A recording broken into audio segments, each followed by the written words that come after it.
अजित काका आमच्या शाळेत. झेडपी शाळेतील विद्यार्थिनीनं शाळेतील गैरसोयीविरोधात एल्गार.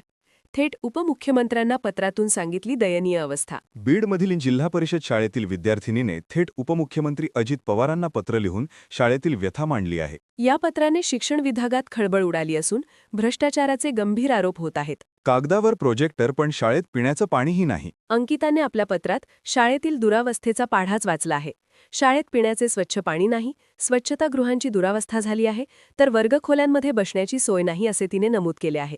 धक्कादायक बाब म्हणजे कागदोपत्री शाळेत खेळाचे साहित्य, वॉटर फिल्टर आणि प्रोजेक्टरसारख्या आधुनिक सुविधा दाखवण्यात आल्या आहेत, मात्र प्रत्यक्षात या वस्तू गायब असल्याचा आरोप या चिमुरडीने केला आहे. तिचं पत्र सोशल मीडियावर व्हायरल. अनपेक्षितपणे हे पत्र सोशल मीडियावर तुफान व्हायरल झाले आहे.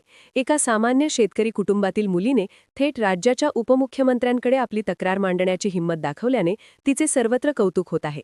मात्र यामुळे स्थानिक प्रशासन आणि शिक्षण विभागाच्या कारभारावर मोठे प्रश्नचिन्ह उपस्थित झाले आहे. सरपंचांचे प्रत्युत्तर. या प्रकरणावर गावच्या महिला सरपंचांनी आपली बाजी मांडली आहे.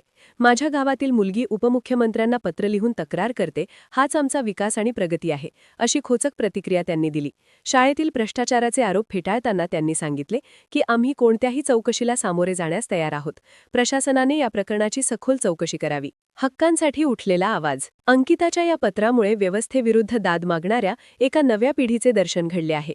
जिल्हा परिषद शाळांच्या नावाने येणारा सरकारी निधी जातो कुठे, असा सवाल आता पालक विचारत आहेत.